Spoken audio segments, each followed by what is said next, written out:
샬롬 사랑하는 성도 여러분, 오늘 하루도 주님의 은혜와 사랑이 가득한 복된 하루 되시기를 소망합니다. 오늘 함께 나누실 말씀은 마가복음 6장 14절에서 29절 말씀입니다. 이에 예수의 이름이 드러난지라 헤롯 왕이 듣고 이르되 이는 세례 요한이 죽은 자 가운데서 살아났도다.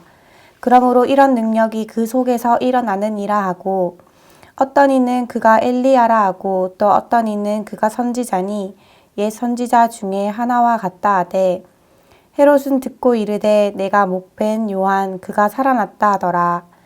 전에 헤롯이 자기가 동생 빌립의 아내 헤로디아에게 장가 등고로 이 여자를 위하여 사람을 보내어 요한을 잡아 옥에 가두었으니 이는 요한이 헤롯에게 말하되 동생의 아내를 취한 것이 옳지 않다 하였음이라.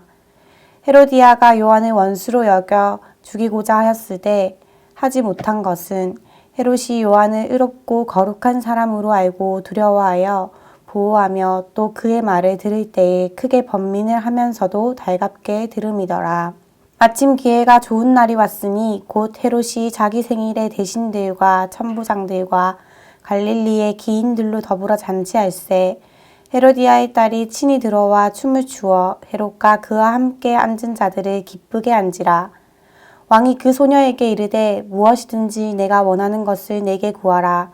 내가 주리라 하고 또 맹세하기를 무엇이든지 내가 내게 구하면 내 나라의 절반까지라도 주리라 하거늘 그가 나가서 그 어머니에게 말하되 내가 무엇을 구하리이까.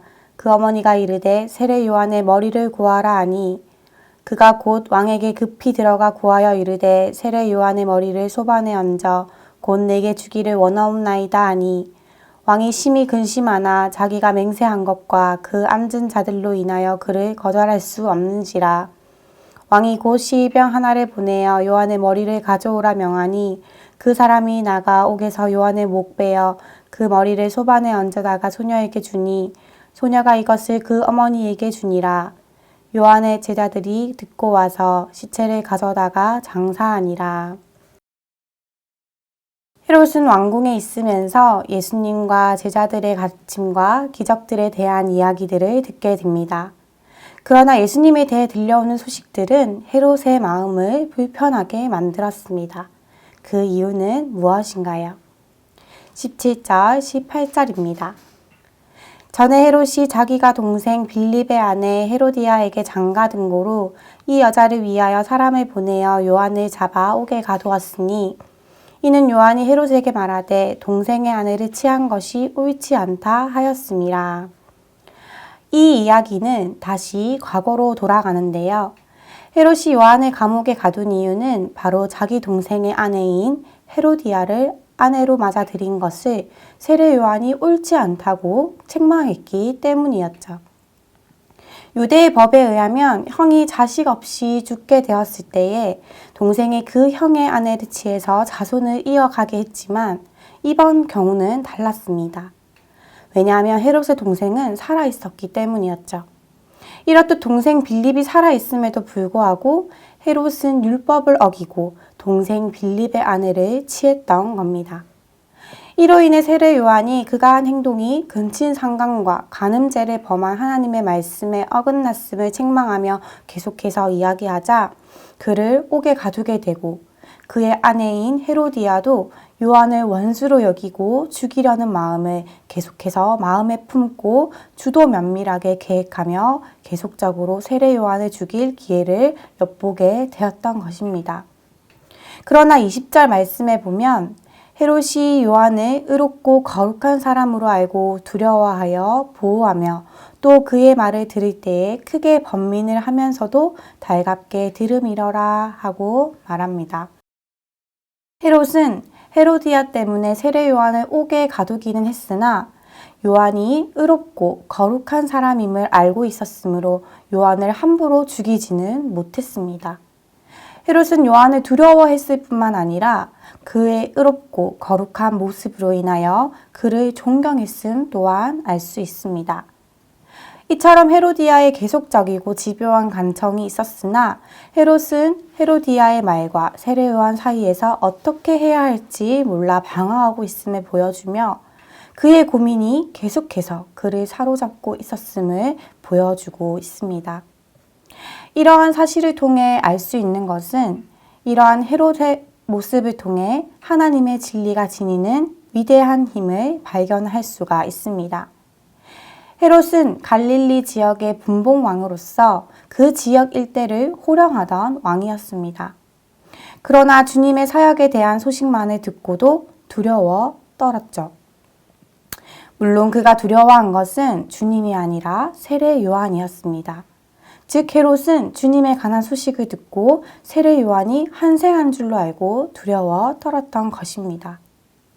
이처럼 막강한 권력을 지닌 헤롯이 일개 야인에 불과했던 세례 요한을 두려워했다는 사실은 무엇을 의미할까요?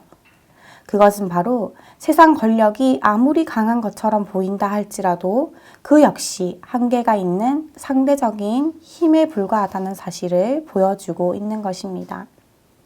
이 세상의 권력은 비록 일시적으로 막강한 세력을 자랑한다 할지라도 영원한 하나님의 진리 앞에서는 두려워 떨 수밖에 없습니다.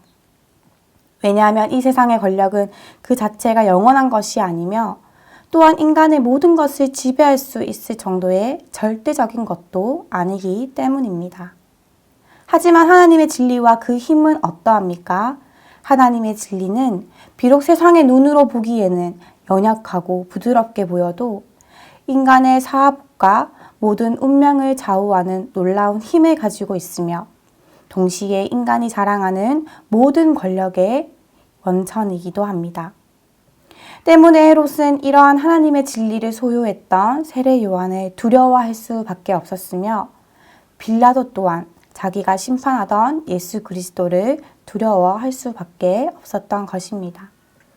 그러므로 사랑하는 성도 여러분, 우리는 이러한 사실을 늘 기억하면서 오늘날에도 우리가 진정 두려워해야 할 것은 세상 권력이 아니라 실로 연약해 보이지만 그것 하나님의 진리라는 사실을 다시 한번 깨달아야 합니다. 그리하여 세상 사람들이 잠시 있다 사라질 이 세상 권력을 두려워하며 그 앞에 섰을 때 우리 모든 성도들은 영원한 하나님의 진리를 소유한 자답게 세상의 어떤 것도 두려워하지 않는 담대한 모습으로 하나님의 진리를 선포하는 저와 여러분이 되시기를 소망합니다. 21절 말씀입니다. 마침 기회가 좋은 날이 왔으니 곧 헤롯이 자기 생일에 대신들과 천부장들과 갈릴리의 기인들로 더불어 잔치할세. 헤롯의 생일 잔치에는 정치 관료인 대신들, 또 로마군 지휘관인 천부장들, 갈릴리 기인들 등등 각 상류 계층들이 다 모이는 아주 성대하고 중요한 자리였을 것입니다. 헤로디아는 이 성대하고 중요한 자리를 그냥 넘어갈 리가 없었죠. 헤롯의 우유부단함 때문에 자신의 뜻을 이루지 못했던 헤로디아에게는 이 자리야말로 헤롯으로 하여금 결단을 내리게 하는 절호의 기회가 생겼던 것입니다. 그리고 잔치가 무르익을 무렵 헤로디아의 딸 살로메는 춤을 추며 헤롯과 모든 귀인들의 흥을 돋게 하는데 성공합니다. 원래 이 당시에 공주가 이렇게 춤을 추는 일은 매우 특이한 일이었습니다. 그런데 그 어리고 아름다운 소녀인 공주가 춤을 추며 귀인들을 기쁘게 했으니 헤롯은 얼마나 기분이 좋았겠습니까? 그로 인해 헤롯은 그 딸에게 후회할 약속을 해버리고 맙니다. 어떤 약속입니까? 23절 말씀을 보겠습니다. 또 맹세하기를 무엇이든지 내가 내게 구하면 내 나라의 절반까지라도 주리라 하거늘. 이는 헤롯이 자신의 신분에 걸맞지 않게 음탕한 춤을 추어서 자기를 기쁘게 했던 헤로디아의 딸 살로메에게 무엇이라도 주겠다는 뜻으로 한 맹세입니다. 그러나 사실 이 맹세는 자기의 분수를 모르는 지극히 어리석은 맹세였습니다. 왜냐하면 헤롯은 자기 자신이 자기 영토를 스스로 좌지우지할 수 있는 독립국가의 절대 군주가 아니라 로마의 임명을 받아서 팔레스틴의 4분의 1을 통치하는 일개 분봉왕에 지나지 않았기 때문입니다. 즉 그는 자신의 허영심과 과시욕에 빠져서 자기 분수를 알지 못하고 지키지도 못할 약속을 하고 있는 것이었죠. 결국 이 어리석은 맹세는 그로 하여금 의인이요 하나님의 선지자였던 세례 요한을 죽이는 범죄를 저지르게 하고 말았습니다. 이처럼 자기 분수를 모르며 허영심을 가진 자는 범죄에 빠지기 쉽습니다. 실제로 성경에서 범죄한 자들을 보면 대개 자기 분수를 넘어 허영심을 가진 자들이었습니다. 시편 131편에서 시편 기자는 이런 고백을 합니다. 여호와여, 내 마음이 교만치 아니하고 내 눈이 높지 아니하오며 내가 큰 일과 미치지 못할 기이한 일을 힘쓰지 아니하나이다. 또한 바울도 로마서 12장 3절에서 마땅히 생각할 그 이상의 생각을 품지 말라 하며 허영을 경계하고 있습니다. 이처럼 허영심은 양심을 더럽히며 허영심에서부터 우리 인생은 망가지기 시작합니다. 우리 마음 가운데 이러한 허영심이나 과시하려는 마음은 없었는지 다시 한번 되돌아보기를 원합니다.